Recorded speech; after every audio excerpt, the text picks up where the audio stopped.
반갑습니다. 하나님을 예배하는 하나님 나라 백성들을 예수님의 이름으로 축복합니다. 우리 세우는 교회는 각양 다양한 모습으로 하나님을 예배하는 하나님 나라 백성들을 축복하고 응원하며 또한 지원합니다. 우리 힘써 우리 하나님을 예배할 수 있기를, 하나님께서 받으실 만한 예배를 올려드리는 예배자가 될 수 있기를 바랍니다. 오늘은 예고해 드린 것처럼 우리 세우는 교회는 지금 이 영상을 통해 온라인으로만 예배합니다. 그 취지를 양해해 주시고요. 부디 부활하신 예수님을 찬양하며 부활의 기쁨을 누리고 또 우리 이웃들과 함께 나눌 줄 아는 하나님 나라 백성, 저와 여러분들 우리 세우는 교회 되실 수 있기를 바랍니다. 자, 그럼 오늘 하나님께서 우리에게 주신 말씀은 마태복음 28장 1절부터 20절까지입니다. 각자의 자리에서 함께 본문을 읽겠습니다.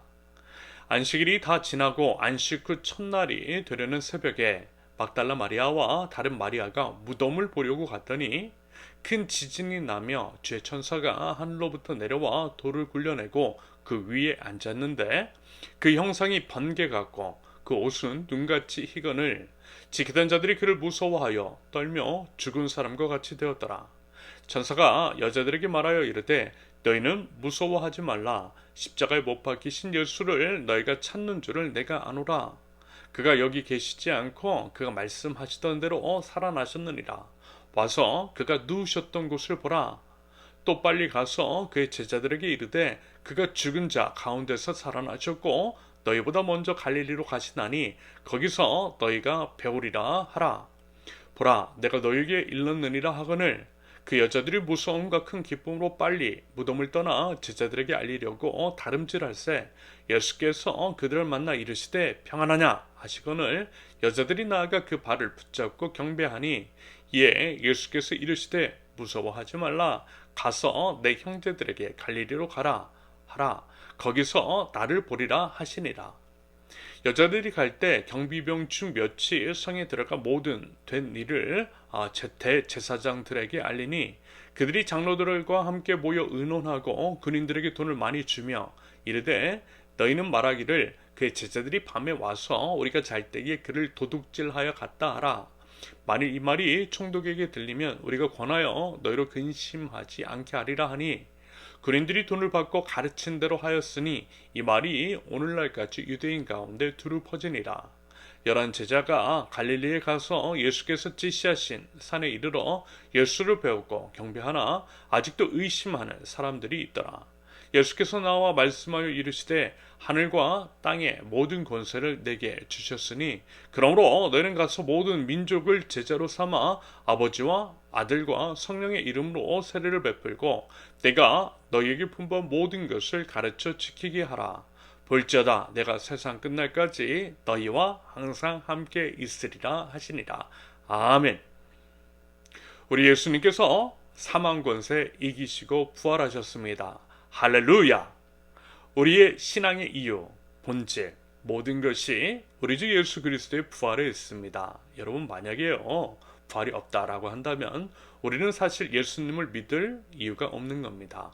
죽으면 다 끝이 나는데 도대체 뭐가 의미 있겠느냐라는 거예요. 아무런 의미 없고요. 인생 한 번만 사는 것 그저 먹고 마시고 즐기며 하고 싶은 대로 다 하면서 살면 되는 겁니다. 우리 신앙인들의 모든 삶은 예수님의 부활이 있기 때문에 의미가 있는 것임을 기억합니다. 글쎄요, 부활이 거짓이라고 한다면 우리가 제일 불쌍한 사람이겠죠. 예수님 때문에 포기하고 하지 않은 것이 얼마나 많다냐는 겁니다. 한마디로 본전 생각나서 억울하지 않겠느냐라는 거예요.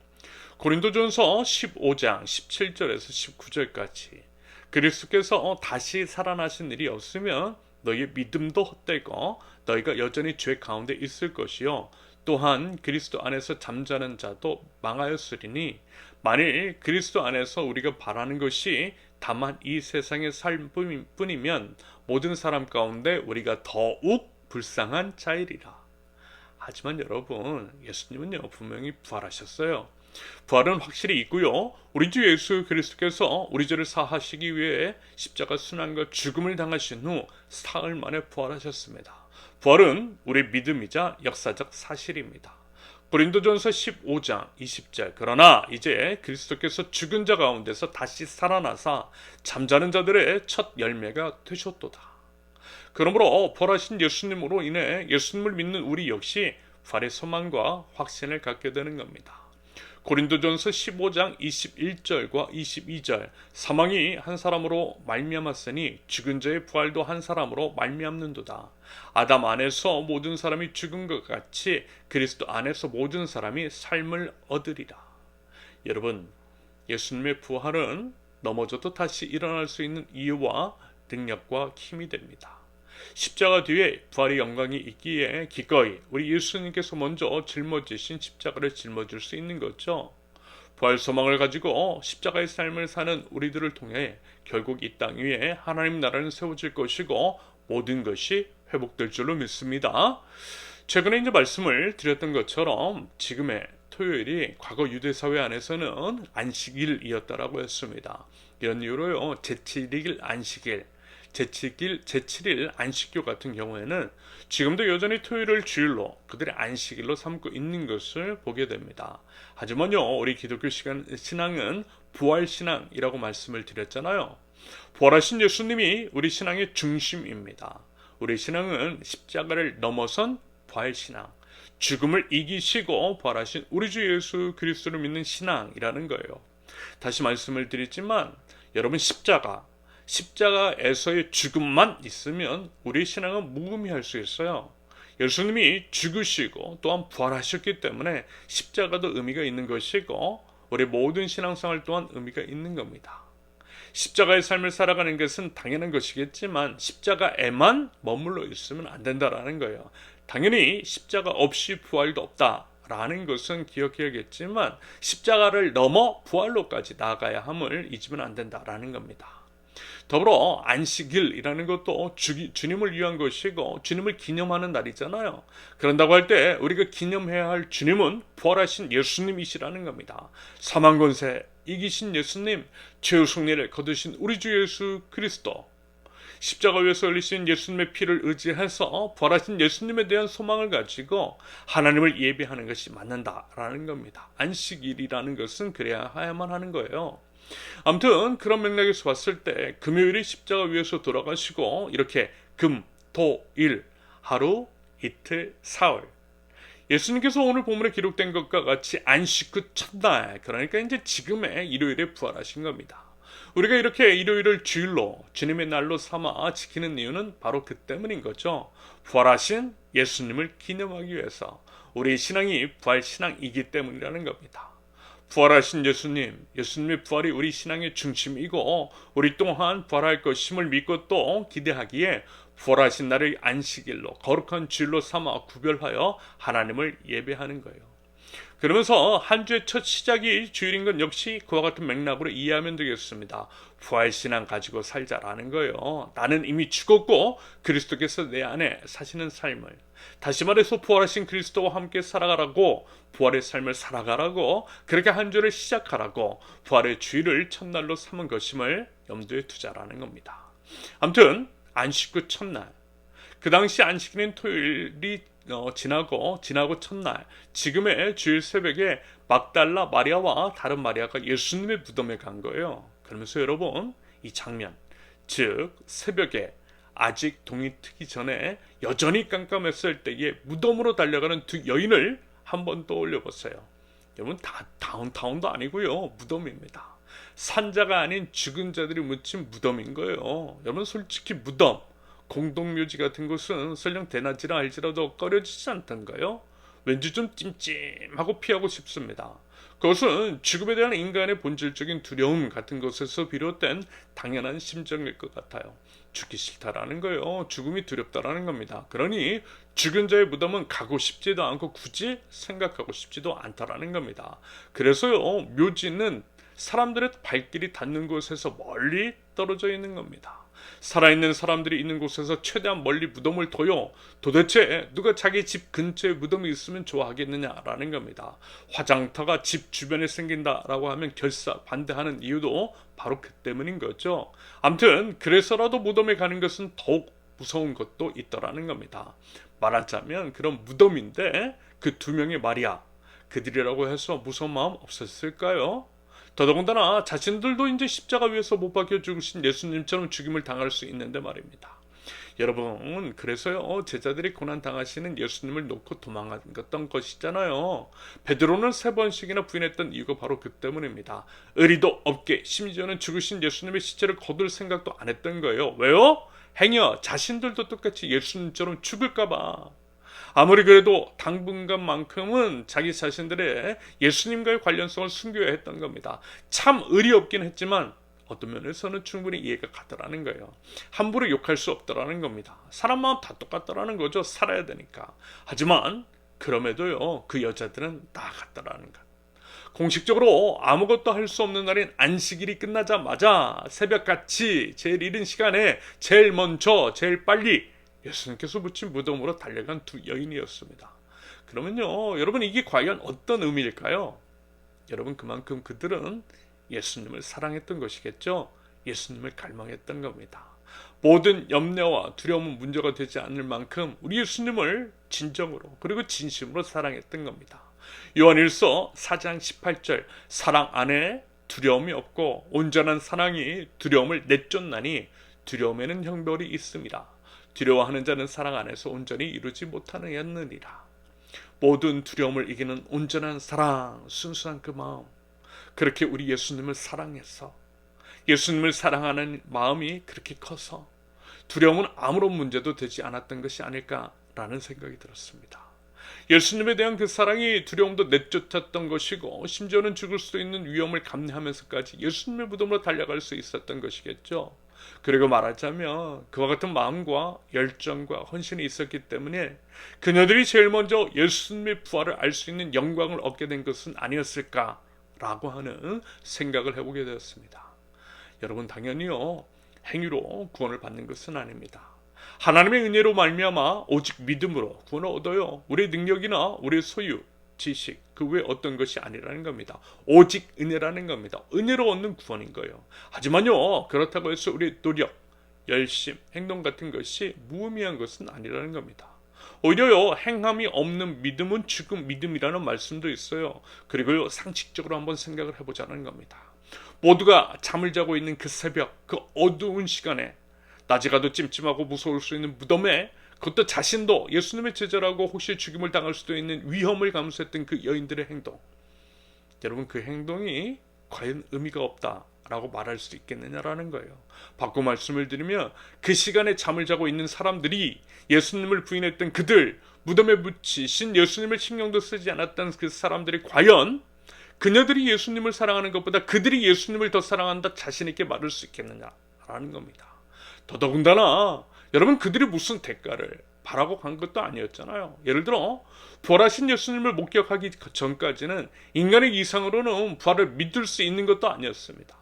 예수님은 이미 죽으셨고 죽은 예수님께 뭔가를 바랄 수 없는 상황이었다라는 거예요. 오히려 계속 말씀을 드렸듯이 위험에 처하게 될 수 있는 상황이었다라는 거죠. 그러므로 그들은요, 그저 순수한 마음으로 갔던 거예요. 비록 예수님은 이미 죽으셨지만 죽으신 모습이라도 예수님을 한 번 더 뵙기 위해서 갔던 거예요. 그만큼 예수님을 순수하게 그리고 이제 진정으로 사랑했던 것이겠죠. 그렇지 않고서는요, 결코 그리할 수 없었던 행동이었습니다. 그 행동을 과연 어느 누가 평가절하할 수 있겠느냐라는 겁니다.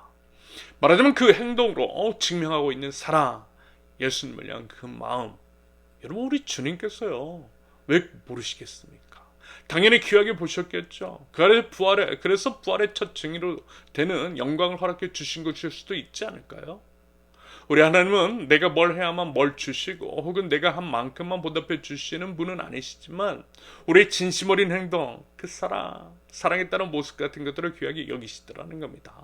그리고 그에 대한 선물 같은 것들을 주시는 경우들이 있더라는 거예요. 이런 모습이 성경에 분명히 기록되어 있어요. 그리고 또 그것이 공평한 것일 수 있더라는 겁니다. 참고로 여러분, 당연히요, 하나님은 우리 인간의 수준을 훨씬 뛰어넘으시는, 우리가 감히 가늠할 수도 없으신 광대하신 하나님이시지만 그럼에도 하나님의 마음을 어림짐작할 수 있는 것들이 있습니다. 왜냐하면요, 우리가 다름 아닌 하나님의 형상을 따라 지음을 받았기 때문입니다. 그래서 우리의 마음을 들여다보면 하나님의 마음을 알 수 있는 것들이 있어요. 하나님의 심정 같은 것들이 이러하실 것이라고 유추해낼 수 있는 것들이 있다라는 겁니다. 그런다고 할 때 방금 전에 말씀드린 것은 충분히 이해가 가실 것 같아요. 우리도요, 솔직히 누군가의 행동을 통해 그 사람의 마음이 느껴지지 않습니까? 나 힘들어도 아는 체도 안 하는 사람과 반면에 말 한마디라도 건네는 사람, 말하는 것을 넘어 밥 한 끼라도 사주는 사람에게서 그 마음, 나를 향한 사랑의 마음이 느껴집니다. 어려울 때 친구가 진짜 친구라고, 모두가 날 떠날 때에 내 곁을 끝까지 지켜주고 나와 함께 밥 먹어주고 내게 도움을 주는 친구가 진짜에게 맞잖아요. 어떻게 무관심한 사랑과 말과 행동으로 그 마음을 표현해 준 사람이 같을 수가 있겠느냐라는 겁니다. 그리고 당연히 그와 같은 친구들을 통해서 이외에서 기도라도 한 번 더 해주고 싶겠죠. 지금은 좀 힘들어도 나중에는 꼭 뭐 하나라도 갚아주고 싶은 것이 그 사람의 마음입니다. 그렇게 작은 것이라도 갖고자 하는 마음이 생기더라는 거예요. 당연히 그 사람이 어렵고 힘들게 될 때에 발벗고 나설 겁니다. 사람 마음이 그렇더라는 거예요. 사람이 사람을 자기의 형상을 따라 지으신 하나님의 마음도 그러하실 수 있다 라고 하는 말씀드리는 겁니다. 그래서요, 여러분, 우리에게도 부디 하나님을 향한 그와 같은 마음, 열심, 헌신 같들이 있으면 좋겠습니다. 예수님을 순수하게 사랑하는 마음, 우리 주님을 향한 열정, 여러분 혹시 그런 게 있으세요? 여러분 혹시 요즘 그 마음 잃어버린 것은 아니십니까? 여러분, 교회에 관한 마음도 똑같은 것이라고 생각합니다. 교회는 하나님의 집이니 교회에 대한 마음, 예배에 대한 마음은요, 결국 하나님을 향한 마음이고 헌신이고 사랑일 수 있어요. 그 사랑 회복하자라는 겁니다. 그러면요, 우리 주님 사랑을 더해 주실 줄로 믿습니다. 힘써 우리 주님을 사랑하고 주님을 찾는 자들을 만나 주실 줄로 믿어요. 막달라 마리아와 또 다른 마리아에게 부활의 첫 증인이 되는 영광을 허락해 주셨던 것처럼 말입니다. 잠언 8장 17절, 나를 사랑하는 자들이 나의 사랑을 입으며 나를 간절히 찾는 자가 나를 만날 것이니라. 여러분, 하나님을 사랑하십시오. 하나님을 더욱 갈망하세요. 하나님을 향한 열심을 보이자라는 겁니다. 가장 먼저 부활의 증인이 된 그 여인들처럼 주님을 향한 그 마음과 사랑으로 힘껏 우리 하나님께 나아가보자라는 거예요. 지금은 참으로 주님을 향한 마음, 그 사랑을 회복해야 할 때 이미 분명합니다. 그럴 때에 하나님의 충만한 사랑이 또한 가득하게 될 줄로 믿습니다. 한편 부활의 인재 우리 예수님, 부활 사건 그리고 부활의 목격자인 여인들을 바라보면서 이와 같은 생각이 들었습니다. 왜 하필 여인들이었을까? 왜 남성이 아닌 여성이 부활 사건의 최초 목격자가 되는 영광을 얻었을까라고 하는 생각이 들었던 거예요. 여러분요, 왜 하필 여성들이었을까요? 물론 앞서 말씀을 드렸던 것처럼 그녀들이 예수님을 향한 그 사랑과 열정과 헌신을 드렸기 때문이었겠지만, 하나님의 주권과 섭리, 그 모든 것들을 하나님의 선택이라는 측면에서 다시 한번 생각해 볼 때에 하나님께서 특별히 이 여인들을, 남성이 아닌 여성들을 의도적으로 부활의 증인으로 삼으신 것일 수 있겠다라고 하는 생각이 들었습니다. 이것은 성경의 일관된 가르침, 성경의 정의가 약자들을 향한 하나님의 끈질긴 편애라고 하는 점과 예수님께서 이 땅에 사시면서 여자나 어린이, 장애인, 가난한 사람, 병든 자, 창기 등 약자와 소외된 사람들과 어울리셨던 것과 연결되는 것이기 때문에 충분히 이렇게 연결지어 생각해 볼 수 있는 부분입니다. 여러분, 일단 그 당시 이제 예수님의 부활은요, 결코 있어서는 안 되는 사건이었습니다. 그래서 어제 토요일 본문에서 살펴봤던 것처럼 대제사장과 바리새인과 같은 종교 기득권들이 막으려고 했던 거예요. 예수님이 십자가에서 못 박히시기 전에 이미 다시 살아나실 것을 예고하셨고, 그것을 똑똑히 기억했던 그들이 비록 예수님의 부활은 믿지 않았지만 행여 예수님의 제자들이 예수님의 시체를 훔쳐간 후 예수님이 부활하셨다라고 할까봐 경비를 더욱 강화했던 겁니다. 하지만 그럼에도 우리 예수님께서는 부활하셨고요, 부활 사건이 실제 일어난 거예요. 경비병들이 예수님의 부활을 대제사장들에게 알렸을 때 완악한 그들은 예수님의 부활을 어떻게 해서든 왜곡시키기 위해서 애를 쓰는 장면이 오늘 본문 11절부터 15절까지 기록되어 있습니다. 무슨 얘기냐면 모든 사람이 예수님의 부활을 기뻐하지는 않았다라는 겁니다. 오히려 감추기에 바빴어요. 어떻게 해서든 그것이 진짜가 아니라는 식으로 몰아가려고 했던 겁니다. 부활하셨으면 오히려 회개하고 돌아와야 할 텐데 오히려 더더욱 죄악의 심연 깊은 곳으로 빠져들어가고 있더라는 겁니다. 역시요, 여러분 이것만 봐도 구원은 은혜라는 생각이 듭니다. 그들은 은혜가 없었고요, 결국 끝까지 회개하고 돌아오지 않았던 겁니다. 아무튼 그런 상황, 다시 말해서 모두가 예수님의 부활을 감추려고 하고 인정하지 않으려는 분위기 속에서 성령은요, 여자들을 부활의 첫 증인으로 삼았더라는 것. 여자. 그 당시 이제 유대 사회 안에서 사람으로 인정도 존중도 받지 못했던 여자. 그래서 사람 숫자를 셀 때 포함이 되지도 않았던 여자.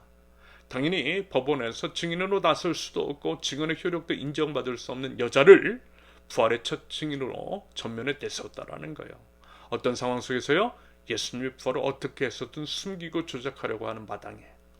여러분 그러면 이게 과연 무엇을 의미하고 있겠느냐라는 거예요. 이것을 통해서 하시고자 하는 말씀, 하나님의 뜻. 먼저는 이제 역설적으로 어쩌면 바로 그 이유 때문에 부활 사건이 지어낸 이야기가 아니라는 것이겠죠. 왜요? 지어낸 이야기라면 굳이 논란거리를 만들지 않을 것이기 때문입니다. 반대로 증언으로서의 효력이 없는 여성을 굳이 내세우고 있다라고 하는 것은 부활 사건이 사실이고 부활의 증인들이 실제 여성이며 그녀들이 존재하기 때문에 부활의 첫 증인으로서 여성을 당당하게 드러내고 있는 것이라 생각해 볼 수 있겠습니다. 더불어 부활의 첫 증인으로 여성을 삼으신 하나님의 목적이라는 것을 하나님 나라 관점에서 해석해 보면 이런 의미가 있지 않을까요? 부활의 여러 의미, 우리가 세워나가야 할 하나님 나라 가치라고 하는 관점에서 우리가 집계행해야 할 사안 중에 하나, 한마디로 말씀을 드리면 이런 것일 것 같아요. 기회 준 것이겠죠. 사람으로 인정받지 못했던, 증언으로서의 효력을 인정받을 수 없었던 여성들을 부활의 증인으로 삼으신 것은 여성들에게 기회를 주신 것으로 볼 수 있겠습니다. 여성들의 지위를 높여주신 것일 수 있어요. 사람으로서의 존중과 배려, 바로 그것일 수 있겠습니다.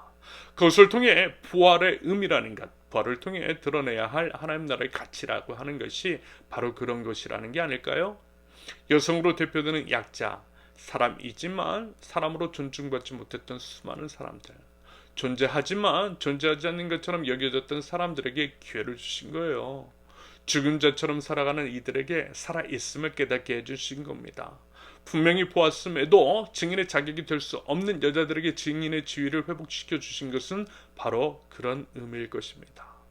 여러분, 부활의 의미라는 것, 부활에 담긴 하나님의 나라라고 하는 것, 모든 민족을 제자로 삼아 아버지와 아들과 성령의 이름으로 세례를 베풀고 가르쳐 지키게 해야 할 것, 그 내용, 예수님께서 분부하신 것, 바로 그것일 것 같아요. 이것이 바로 우리가 살아내야 할, 우리가 이뤄내야 할 예수님의 부활이라는 겁니다. 여러분, 오늘 우리는 이렇게 온라인으로만 하나님을 예배하고 있습니다. 취지는 이미 말씀을 드렸죠. 그러면서 다시 몇 가지만 말씀을 드린다면 이런 이유 때문이었습니다. 방금 살펴보았던 부활의 의미를 되새기기 위해서였어요. 소외된 혹은 잊고 있었던 누군가의 권리 혹은 존재 또는 사람으로서 누려야 할 소소한 기쁨 같은 것들을 누리게 하고 싶어서였습니다. 문득 생각이 들었던 거예요. 우리 안에 있는 소중한 사람들, 어떤 분은 편도 2시간 반, 왕복 5시간이나 걸려 교회에 오세요. 대면 예배 한번 드리기 위해서 하루를 온전히 드려야만 합니다. 우리 교회 안에 이런 분들이 대부분이라는 것이 참으로 감동이 되면서도 또한 죄송하면서도 또한 감사합니다. 저는 이 자체가 우리 교회에 베풀어 주신 기적이라고 생각합니다. 그래서 저는 여러분들을 주일에 본다라고 하는 것, 여러분들의 존재 자체만으로도 큰 은혜를 경험하고 있습니다. 아무것도 하지 않아도 그저 이제 보기만 해도 너무 좋아요. 정말 그렇습니다. 하나님의 마음도 그러하실 것이라고 생각합니다. 그리고 또 어떤 분들은요, 주중에 지옥철을 타고 출퇴근을 하며 삶의 현장에서 치열하게 살아갑니다. 아마 많은 분들이 그러하시겠죠. 먹고 산다라는 게 쉽지가 않습니다. 저도요, 신방한다고 출퇴근 시간을 몇 번 경험했는데 진이 쫙 빠지고 지치더라는 거예요. 저는 어쩌다 한 번인데 여러분들은 매일이잖아요. 당연히 그런 일상 속에서 주말이면 주일이면 쉬고 싶을 겁니다. 피곤할 거예요. 좀 더 자고 싶고 친구들이랑 만나고도 싶고 만난 것도 먹으러도 가고 싶고 꽃이 피면 꽃 구경도 하고 싶고 여행도 가고 싶을 겁니다. 사람 마음 다 똑같다라는 겁니다. 그런 상황 속에서 또한 교회를 섬기는 사람들도 있다라는 거예요. 말씀을 드렸듯이 그저 존재한다라고 하는 것만으로도 감사 감동인데 섬김까지 하다니. 주일 섬김을 위해서는 또한 주중에도 자신의 시간과 에너지를 드려야 되는데 그러면 도대체 365일 중에서 언제 육체적인 쉼을 갖고 자신만의 시간을 갖겠습니까? 여러분, 물론 예배와 섬김, 헌신 가운데 베풀어 주시는 하나님의 은혜라는 것도 있습니다. 세상이 줄 수 없는 놀라운 것들이죠. 그 은혜가 있으면 충분히 회복이 되고 만족할 수 있어요. 당연히 그 은혜를 구하면서 매주일 나아가고 있습니다. 그런데 우리는 이 또한 기억합니다. 이제까지 많은 교회들이 이런 식으로 교인들의, 성도님들의 헌신을 강요해 왔다라고 말입니다. 그러면서 수고하고 무거운 짐을 진 자들이 예수님 안에서 평안과 회복을 경험해야 하는데, 주일에 어때요? 더 피곤하고 주일에 더 지쳐서 월요일을 맞이하고 있더라는 것입니다. 이런 것들이 반복되고 있더라는 거예요. 생각만으로도 피곤하고 지치더라는 거예요. 그래서요, 말하자면 오늘의 시간을 마련한 거예요. 모두에게 쉼을 선물하자라고 하는 취지였습니다. 봄이 왔으니 봄을 누리자라는 것이었어요. 주일마저도 바빠서 가족 간의 시간을 보낼 수 없었던 사람들에게는 가족과 함께 할 수 있는 기회를 선물하려고 했던 겁니다. 우리 모든 성도님들의 수고와 헌신과 애씀을 결코 당연하게 여기지 않는다라고 하는 것을 말씀드리고 싶었던 겁니다. 소수의 희생을 당연하게 여기지 않는 우리의 공동체임을 만들어 나가자라는 것이고, 말과 혀로만이 아니라 행함과 진실함의 사랑을 보여드리고 싶었던 거예요. 비록 작은 것이지만 단 하루 한 번의 주일이지만 그 마음 전하고 싶었던 거예요. 나도 쉬고 싶다면 당신도 쉬고 싶은 것을 알고, 내 가족이 소중하다면 당신 가족도 소중하며, 그와 같은 맞은 마음을 가지고 서로의 삶을 들여다보고 서로의 삶을 존중하고 배려하며 그렇게 서로를 세우고 살리고 서로를 지켜주자라는 겁니다. 그러한 교회를 만들어 가보자라는 거예요. 그래서 이번 한 주만큼은 모두가 부담 갖지 말고 마음 편하게 누려보자라는 겁니다. 여러분, 누리는 것도 건강한 영성입니다. 누릴 줄 알아야 또한 나눌 줄도 아는 법이에요. 결국에는 이 누림은 또한 나누기 위함입니다. 여러분, 우리 사회 안에는요, 이런 사람들이 존재해요. 종종 말씀을 드렸던 것처럼 주일에 교회에 나오고 싶어도 나오지 못하는 사람들도 있어요. 그런 분들은 대체로 남들이 쉴 때 일을 해야만 하는 사람들, 서비스업에 종사하는 분들입니다. 이분들은요, 급여 수준도 최저임금을 겨우 넘는 수준으로 막 그렇게 이제 알고 있습니다. 그럼에도 주일에 그 일을 놓을 수 없는 것은 그 일이라도 해야만 먹고는 살 수 있기 때문입니다. 그런데요, 적지 않은 교회는 주일에 일하는 사람들에 대해 좋지 않은 시선을 보냈던 것이 사실입니다. 돈에 미쳤다고, 주일에 돈을 벌면 얼마나 번다고, 믿음도 없냐고, 믿음을 보이라고, 과감하게 주일에 일하는 직장에서 나오라고, 그러면 하나님이 책임져 주실 것이라고, 이런 식으로 그분들을 이해하고 그분들의 사정을 공감하기보다는 판단 정죄했던 것들을 기억합니다. 그러면서 그들의 생계는 책임져 주지 않더라는 거예요. 대신 노력과 열정이 부족해서 네가 가난하다라고 하는 식으로 말을 함부로 합니다. 하지만 아니라는 거예요. 하나님의 나라는 그런 게 아니라는 겁니다. 오히려 그럴 수밖에 없는 개인의 사정을, 그렇게 만든 사회 구조를 들여다보고 그들의 살 길을 터주는 것, 기회를 주는 것이 하나님 나라 백성들이 해야 할 일인 겁니다. 나도 주일에 교회 가고 싶으면 그들도 주일에 맘 편히 교회 가고 싶은 겁니다. 내가 쉬고 싶으면 그들도 쉬고 싶은 거예요. 판단과 정죄보다는 주일에 예배할 수 있는 권리, 쉴 수 있는 권리를 찾아주는 것이 하나님 나라에서 드러나야 할 가치라는 겁니다. 이것이 말하자면 부활의 기쁨, 회복의 기쁨인 것이겠죠. 우리가 누리고 또 나누고 보장해 줘야 할 것입니다. 그래서 언젠가는요, 이런 걸 하려고 하는 거예요. 열이 모여 하나를 세우는 하나님 나라 공동체라고 하는 비전 안에 담긴 가치가 바로 그것입니다. 예배권 보장해 주려고 하는 거예요. 쉼을 누릴 수 있는 권리 찾아주려고 하는 겁니다. 생계를 일부 책임져 줌으로써. 지금은 사정상 그리고 이제 시작 단계이기 때문에 일단은 우리 먼저, 그 후에 점점 이웃으로까지 확대해 나갈 것입니다. 작은 걸음부터 나갈 것이고요. 우리가 현재 5명의 개인과 4개의 기관을 돕고 있는 것도 사실 그와 같은 맥락에서의 작은 발걸음입니다. 아무튼 이런 이유로 오늘 부활의 주님을 기념하며 우리 모두에게 쉼과 회복을, 아름다운 봄을 선물하려고 했던 겁니다. 여러분, 예수님께서 부활하셨어요. 부활하신 예수님을 따라서 예수님을 믿는 우리도 결국 부활하게 될 것입니다. 우리가 누리고 나눠야 할 부활의 기쁨. 그러한 것 중에 하나는 분명 여자에게 부활의 첫 증인이 되는 기회를 주셨던 것처럼 우리 안에 있는 소외된 사람들, 존중받지 못하는 사람들, 존재하지만 존재하지 않는 것처럼 여겨지는 사람들에게 사람으로서의 누릴 수 있는 권리, 쉴 수 있는 권리, 존중 및 배려받을 수 있는 권리 같은 것들을 챙겨주는 것임을 기억합니다. 그런 것들을 지켜 행하고 또한 지켜 행하게 하는 것이 우리 하나님 나라 공동체가 해야 할 일이며 그와 같은 것들을 해나가는 제자를 삼으라고 말씀하셨음을 우리는 기억합니다.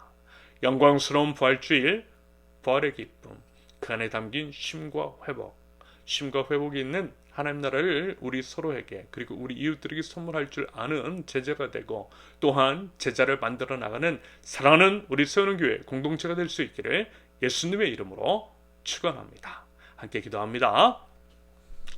사방권세 이기시고 부활하신 우리 주 예수 그리스도를 찬양합니다. 부활하신 우리 주님을 따라 주님을 믿는 저희들도 부활할 줄로 믿습니다. 하나님 저희들 그 믿음 가지고 우리 죄를 위해서 십자가 위에서 죽으시고 사흘 만에 부활하신 만왕의 왕 우리 주 예수 그리스도를 말과 삶으로 전할 줄 아는 하나님 나라 백성들 죄되게 하옵소서. 하나님 저희들 부활의 참 의미를 알아 깨닫기를 원합니다. 죄인은 저희들에게 다시 한번 더 기회를 주시기 위해 부활하신 예수님의 명령 그 위대한 사명을 따라 하나님 나라를 생명 걸고 전할 줄 아는 저희되게 하옵소서. 하나님 나라는 생명인 줄로 믿습니다. 하나님 나라는 쉼이고 회복입니다. 살아있으나 죽은 자처럼 존중과 배려를 받지 못하고 존재하나 존재하지 않는 자처럼 취급을 당하며 사람으로서 마땅한 권리를 인정받지 못하는 우리 이웃들이 분명히 존재함을 기억합니다. 저희들이 살고 있는 세상만이 전부가 아님을 알아 저희들만의 작은 우물에서 벗어나게 하시고 의지적으로 이웃의 삶을 들여다보게 하시며 그들의 사람으로서의 마땅한 권리를 찾아줌으로써 생명의 기쁨, 회복의 기쁨, 쉼과 누림의 기쁨, 부활의 기쁨을 선물할 줄 아는 하나님 나라 백성들 되게 하옵소서. 그리하여 하나님의 형상을 따라 지음을 받은 모든 사람들이 사람이라고 하는 이유 하나만으로 차별 없이 존중받는 아름다운 하나님의 나라가 이 땅 가운데 세워질 수 있도록 하나님 저희를 사용하여 주시옵소서. 열이 모여 하나를 세우는 하나님 나라 공동체가 되기를 원합니다. 어쩔 수 없이 주일에도 일을 해야 하는 자들에게 예배권을, 쉼 없이 일을 해도 생계에 허덕이는 이들에게 쉼을 선물할 수 있는 그들의 생존권을 실질적으로 지켜줄 수 있는 저희 공동체가 될 수 있도록 하나님 저희의 마음을 만져주시고 그것들을 행할 수 있는 믿음과 용기와 넉넉한 마음 그리고 능력을 허락하여 주시옵소서. 그리하여 말과 혀로만이 아니라 행함과 진실함으로 예수님의 사랑을 전하고 실제적으로 하나님 나라를 경험하는 하나님 나라의 모델하우스 세우는 교회 될 수 있도록 우리 하나님 인도하여 주시옵소서. 하나님 제 세우는 교회 공동체 오늘 모든 식구들에게 쉼과 회복이 되는 부활 주일이 되기를 원합니다. 각자의 삶의 영역 안에서 우리 하나님께서 주신 것들을 누리는 시간을 갖게 하시며 마음과 육체의 쉼과 회복을 허락하시고 그리하여 더욱 하나님과 하나님 나라를 갈망하며 더더욱 우리 세우는 교회 공동체가 하나님 안에서 든든히 그리고 건강하게 세워져갈 수 있도록 은혜를 더하여 주시옵소서. 사랑하는 모든 식구들 어디 있든지 영혼이 잘된같이 범사에 잘되고 강건하기를 바라며 건강과 안전을 우리 하나님께서 책임져 주시고 은혜를 더하여 주시옵소서. 이제는 우리 주 예수 그리스도의 은혜와 아버지 하나님의 극진하신 사랑과 성령님의 교통하심이 부활의 기쁨을 누리고 또한 나눌 줄 아는 우리 세우는교회 모든 권속들 위해 이제로부터 영원토록 함께 하시기를 간절히 축원합니다. 아멘. 오늘 부활의 아침 다시 한번 더 누리고 또 즐기고 또 나눌 줄 아는 생명의 하나님 나라 백성들 저와 여러분들 모두 될 수 있기를 바랍니다. 이번 한 주도 우리 예수님을 인해서 기쁘고 또 건강하실 수 있기를 바랍니다. 감사합니다.